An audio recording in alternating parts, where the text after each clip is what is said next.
Hello, assalamu alaikum to you all. So, how are you all? Actually, I'm so far so good, alhamdulillah. So, in today's discussion, we'll discuss about the subcontinent political nature and how the subcontinent politicians they establish a very good dynasty against the British regime.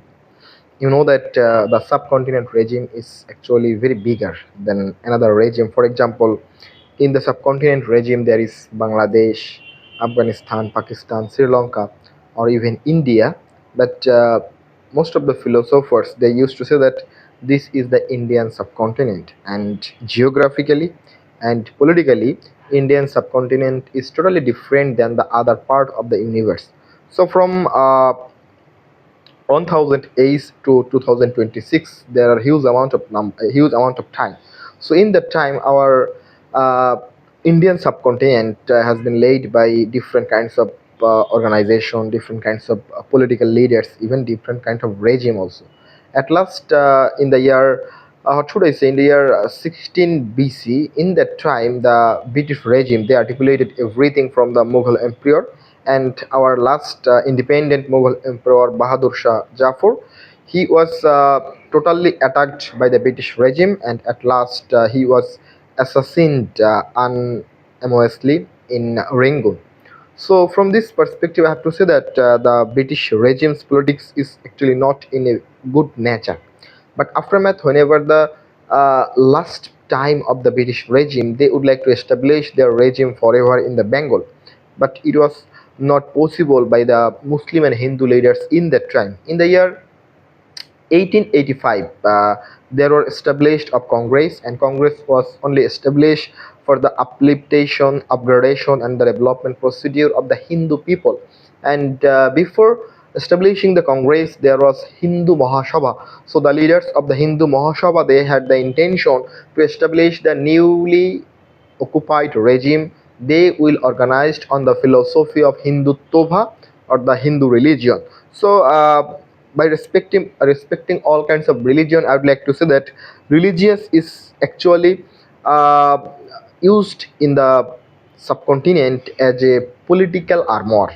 Even religion is some rituals, religion is some philosophy, but this philosophy was taken negatively in the context of the Bengali civilization, more particularly in the Indian context.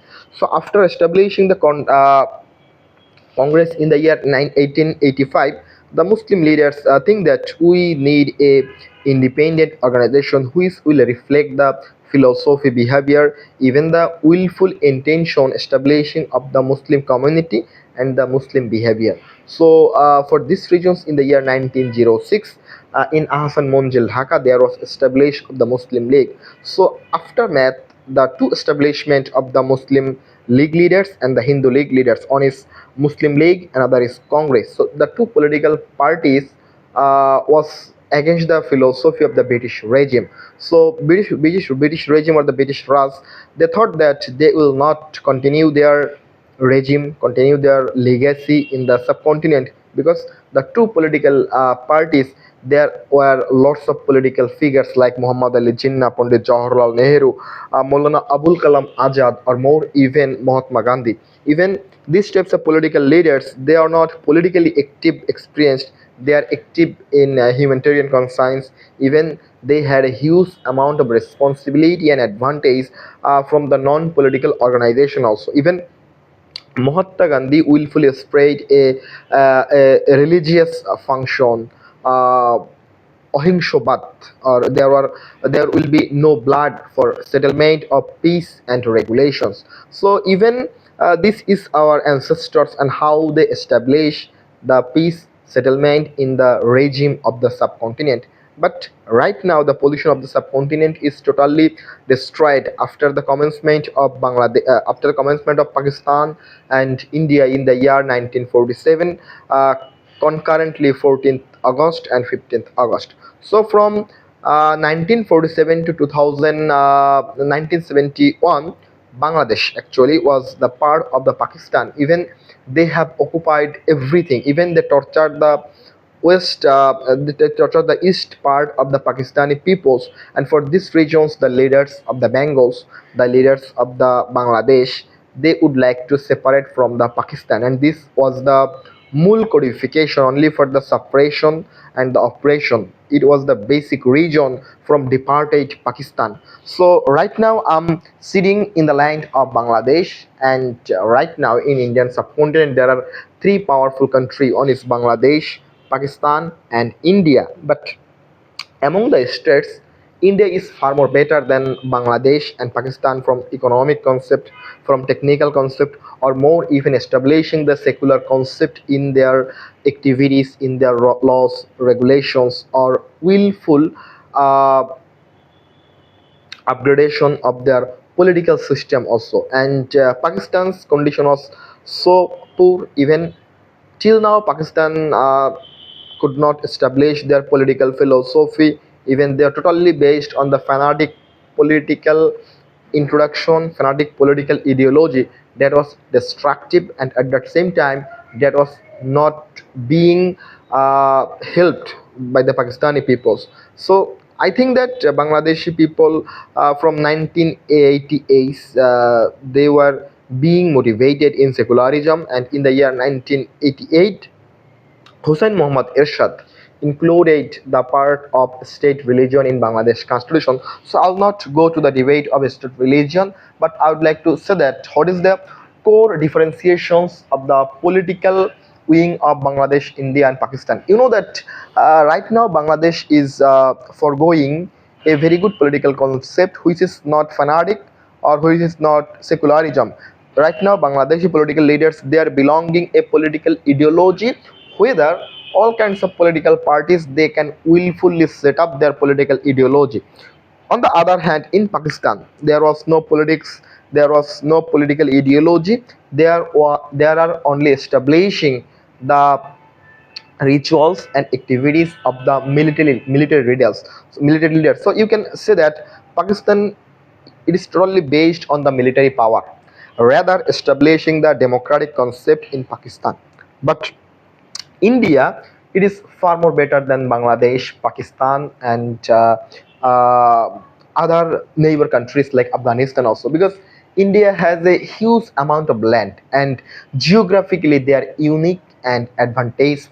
So by using these types of geographical identity, India is establishing their democratic concept and the development concept day by day. And I think that in the near future, after 50 or 60 years later, India will be the one of the powerful states as like the Japan, as like USA, as like Germany also. So it is said that Germany's economic situation is actually so much strong. But I think that India is ongoing a very good economic setup right now. So after 50 years later, definitely it will create a very good gesture in developing the economic sector of India. So however, everything can be happen after a specific period of time, but morning shows the days. So we have to work on the capability of our economic independence and the political independence. So this is the time of globalizations. So we have to nurture the philosophy of democratic settlement and the peaceful settlement. Otherwise we have no option in our hand to take the advantage or the disadvantage of the war strategy. By situation, by introducing the war, it will not create any kind of peaceful settlement among the countries. For example, we have a unified organization like SARC and ASEAN, but for the settlement backup and for the disadvantage program, these two regional organization has been violated their activities. Even it is totally failed to establish these types of social culture for the welfare and the development procedure of Bangladesh, India, and Pakistan.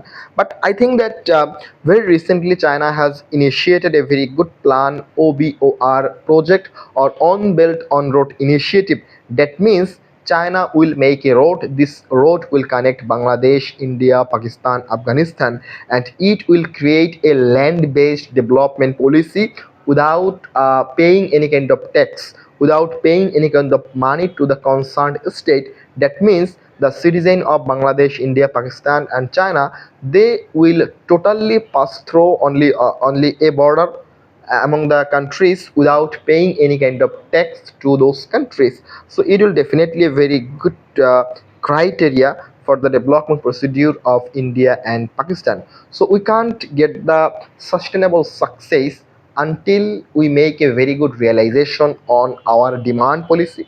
We will not able to make a very good policy on developing of our institutional and economic development with the help of our neighbor country. For example, our neighbor country Myanmar. In Myanmar, it is also a democratic country, but for more than 20 or 25 years, in Myanmar there were no practice of democratic culture and context. For these reasons, Myanmar could not achieve the sustainable development policy in the age of globalization. So humbly I'm requesting to the world leaders, more especially the world leaders of Bangladesh, India, Pakistan and Afghanistan, they have to work collectively to get the sustainable development or sustainable success in economic independence and social independence, and that will create a very good goosebumps in the near future. So while I'm talking about the coalition development